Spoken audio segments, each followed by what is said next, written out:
निश्चित भाव में बहुत कथा कहते सर जहाँ शुणुले जलसेचन व्यवस्था को सुदृढ़ कर आवश्यकता रही उच्च शिक्षा क्षेत्र में सरकारी कॉलेज आवश्यकता रही बजेट रे एमती व्यापक प्रावधान करमती किसी प्रतिक्रिया सामना को आसी भगवान माझी अच्छा प्रदीप माझी पिता आलोचना करवा किसी प्रतिक्रिया नहीं जावा sir as a senior citizen वरिष्ठ नागरिक आपण मानकर आशा निश्चित भाव में अधिक रही नवरंगपुर परिप्रेक्षी में आपण मैंने कौन चिंता करते आपण भली जो मैंने वरिष्ठ नागरिक रही से कौन सब प्रोविजन बजेट हबार आवश्यकता रही जिते बजेट उपस्थापन होशा सरकार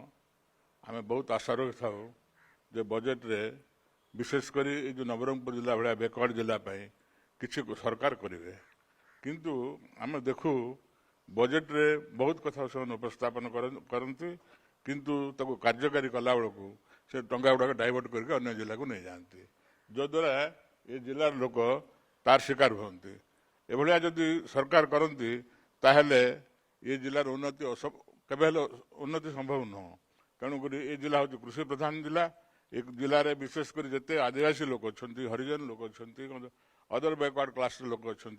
समस्ते प्राय कृषि उपर निर्भर करती तेणु कृषि गोटे स्वतंत्र बजेट हवा दरकार एवं देखो अभावी बिक्री शिकार होती चाष समय आबे 250 टंकार यूरिया को आम 800 टंका 1000 टंकार कि जमीन पकड़े किंतु बर्तमान देखला मका रेट गत वर्ष 2300 टंका थिला ए वर्ष 1800 टंकार बिक्री होची सेटा पनि गाँ गहली को जदि जीवे इंटीरियर एरिया को सेठी 1600-1700 टंकार मका बिक्री होची एवं मंडी न खोलिबारु बर्तमान चाषी अभावी बिक्री शिकार होती मु तो आम एरिया चाषी को देखुली तार एत अभाव होगा से बाध्य धान बिकला मंडी को अपेक्षा कर पारे से 90 क्विंटाल धान को 1700 टंकार बिकला एभलिया अभाव बिक्री शिकार होती केवे जिलार चाषी उन्नति करें कि जिलावासी उन्नति करें सर मका पर स्वतंत्र मंडी हबार आवश्यकता रही जमी धान मंडी हुए स्वतंत्र मंडी हबार आवश्यकता अच्छी एक कथा निर्वाचन आसिले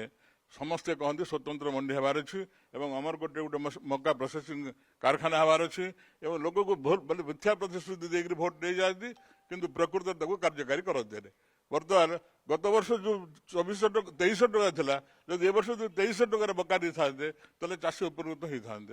निश्चित भाव में धन्यवाद सर मका प्रक्रियाकरण केन्द्र मका मंडी एमती अनेक दाबी वर्तमान सामना को आसूची श्रीजुक्त मुन्ना त्रिपाठी महोदय अच्छा आपण केमी देखते नवरंगपुर बजेट केमी हबार आवश्यकता रही भावुं अनेक इश्यू रही नवरंगपुर जिले में आपण जो फोटो कनक न्यूज से लगे दुर्भाग्य बजेट आप देखो आप कनक न्यूज ऊपर फोटो लगी गोटे इंडस्ट्री गोटे एजुकेशन तले लगी गोटे कंध साम्राज्यर गाँ आ गोटे पहाड़ी अंचल चाष यही हूँ मो माटीर बजेट पहाड़ अंचल चाष करुच्ची अविभक्त करा आम चाहूँ परिवर्तन आसू संपूर्ण भाव में बजेट भी आंदोलनात्मक बजेट होबार अच्छी मो हक मो माटे जिते दौरान मो श्रमिक मैंने मो चाषी मैंने आज सह संगे दादन खटिबा जाऊँगी सब ही फेरुंट से कौन ये बजेट या सर स्पेसिफिकली किसी दाबी अच्छी संपूर्ण भाव में मोर मोर मोर दाबी रही जे अंचल को धरी बजेट करा जाऊ एवं संपूर्ण भाव में बजेट को 30 भाग में विभक्त करा जाऊ अंचल भित्तिक बजेट चाहूँगी आप निश्चित भाव में अंचल भित्तिक बजेट चाहूँगी किसी पूर्वर प्रतिक्रिया आसीथिला किसी संक्षेप में किसी प्रतिक्रिया नबा सर कौन चाहूँगी आपण मैंने केमिति हवा दरकार नवरंगपुर बजेट देखंतु सर जोटा आम जिला जो आवश्यकता रही जोटा कि विशेषकर शिक्षा क्षेत्र में स्वास्थ्य क्षेत्र में कृषि क्षेत्र में जो डेभलप हेबा कथा तापाई स्पेशल बजेट हेबा दरकार देखंतु आमर ये कृषि क्षेत्र में ये जो मकार अभावी बिक्री तापरे वर्तमान जो धान मंडी व्यवस्था जो धान मंडी व्यवस्था जो चली से भी देखंतु सरकार कौची कटनी छटनी हेबो नहीं मात्र आज भी 3 सप्ताह मंडी व्यवस्था आरंभ होकर 3 सप्ताह होता धान मंडी धान उठिला नहीं सिटी मिलर मान प्रयोग करागला मिलर माने कंडीशन कले से माने कथा हेले आ 6-7 केजी आज भी काटवाई से निष्पत्ति नहीं तेणु यहाँ कौन आमर बजेट रे एमती अच्छी कि तापर देखंतु मु कहबी देखंतु इठी आमर जोटा कि शिक्षा व्यवस्था जोटा कि आमर इठी अनेक शिक्षा अनुष्ठान रो आवश्यकता रही इठी मेडिकल शिक्षा पाइबा पई इठी मेडिकल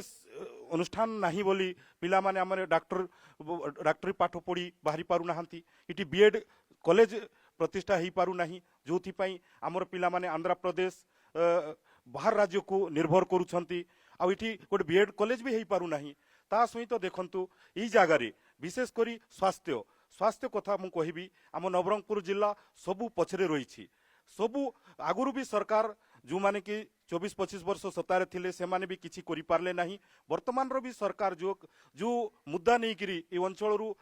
ଜିତିକିରି ଯାଇଛନ୍ତି ଆଉ ସେ ଯେଉଁ ମୁଦ୍ଦା ପ୍ରକାରେ କୌଣସି କାମ ହେଉନାହିଁ ଦେଖନ୍ତୁ ଏ ଯେଉଁ ଉମରକୋଟ ଅଞ୍ଚଳ ନବରଙ୍ଗପୁର ଜିଲ୍ଲାରୁ 100 କିଲୋମିଟର ଗଲେ ସେମାନେ ଗୋଟେ ମେଡିକାଲ ପାଇବେ ଯେଉଁଟାକି ଜିଲ୍ଲା ହସ୍ପିଟାଲ ହଉ କି କୋରାପୁଟ ହଉ ଯେଉଁ କୌଣସି ଛୋଟିଆ ବେମାର ଯେଉଁଟାକି ଫାଷ୍ଟ ଏଡ୍ ପାଇଁ ଯଦି ମେଡିକାଲକୁ ଯିବେ ସେମାନେ ସେଠି ଟ୍ରିଟମେଣ୍ଟ ନ ହେଇକିରି ସେମାନଙ୍କୁ ରେଫର କରାହେଉଛି ତ ଏଇ ଯେଉଁ ହସ୍ପିଟାଲ ଗୁଡ଼ାକ ଅଛି ଖାଲି ରେଫରାଲ ହସ୍ପିଟାଲ ଏଠି ଯେକୌଣସି ବିଭାଗ ବିଶେଷ କରି ଆମର ଯେଉଁ ସ୍ତ୍ରୀ ରୋଗ ବିଶେଷଜ୍ଞ ଡକ୍ଟର ରହିବା କଥା ସେ ବି ରହିପାରୁନାହାନ୍ତି ଏଠି ନିଶ୍ଚିତ ଭାବରେ ଡାକ୍ତର ମଧ୍ୟ ଅଭାବ ରହିଛି ନବରଙ୍ଗପୁର ଜିଲ୍ଲାରେ ସ୍ପେଶାଲିଷ୍ଟ ମଧ୍ୟ ନାହାନ୍ତି ବଜେଟ୍ ଆଲୋକେସନରେ ସ୍ୱାସ୍ଥ୍ୟ କ୍ଷେତ୍ରରେ ମଧ୍ୟ ସମ୍ପୂର୍ଣ୍ଣ ଭାବେ ଦୃଷ୍ଟି ଦିଆଯାଉ ଏପରି କିଛି ମଧ୍ୟ ଦାବି ସାମ୍ନାକୁ ଆସୁଛି ସାର୍ କ'ଣ କହିବେ ଆପଣଙ୍କର ଗୋଟେ ବଡ଼ ଆସେଟ୍ ଆମେ ଦେଖିବାକୁ ପାଉଛୁ ଭାରତମାଳା ଯେଉଁ ଏକ୍ସପ୍ରେସ ୱେ ରହିଛି ତାହା ନିଶ୍ଚିତ ଭାବରେ ଏଇ ଯେଉଁ ଅଞ୍ଚଳର ଯେଉଁ ଇକୋନୋମିକ ଷ୍ଟ୍ରକ୍ଚର ରହିଛି ତାହା ଉପରେ ଗୋଟେ ପ୍ରଭାବ ପକାଇବ ବୋଲି ଆପଣ ଭାବୁଛନ୍ତି ଦେଖନ୍ତୁ ନବରଙ୍ଗପୁର ଜିଲ୍ଲା ଗୋଟେ ଏଭଳିଆ ଜିଲ୍ଲା ଯାହାକି ରେଳବିହୀନ କଳବିହୀନ ଏବଂ ଜଳବିହୀନ ବିଶେଷ କରି ଏ ଜିଲ୍ଲାରେ ଯଦି ଅର୍ଥନୀତିକୁ ପ୍ରଭାବିତ କରାଯାଏ ପ୍ରଭାବିତ କରିବା ପାଇଁ ଯଦି କୌଣସି ସରକାର ଚେଷ୍ଟା କରନ୍ତି ତାହେଲେ ଦୁଇଟି ବିନ୍ଦୁ ପ୍ରତି ଆପଣ ଗୁରୁତ୍ୱ ଦେବାକୁ ପଡ଼ିବ ଏ ଜିଲ୍ଲା ହେଉଛି ମରୁଡ଼ି ପ୍ରବଳ ଅଞ୍ଚଳ ଏବଂ ଏ ଜିଲ୍ଲାରେ ବିଶେଷ ଭାବରେ ବେକାରୀ ସଂଖ୍ୟା ବଢ଼ି ଚାଲିଛି ଏବଂ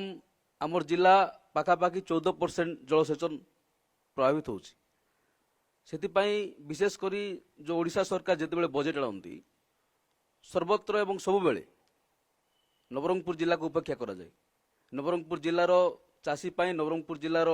ଚାଷ ଜମି ପାଇଁ କୌଣସି ଦୃଷ୍ଟାନ୍ତମୂଳକ ବଜେଟ୍ ଆଜି ପର୍ଯ୍ୟନ୍ତ ନିଆଯାଇପାରୁନି ଏବଂ ଅନ୍ୟ ପକ୍ଷରେ ଦୀର୍ଘ ଦିନ ହେବ ଜିଲ୍ଲା ଭିତ୍ତିକ ନିଯୁକ୍ତି ପ୍ରକ୍ରିୟା ଯେଉଁଟା ଯାହାକି ବର୍ତ୍ତମାନ ଗଣ ଆନ୍ଦୋଳନର ରୂପ ନେଇଛି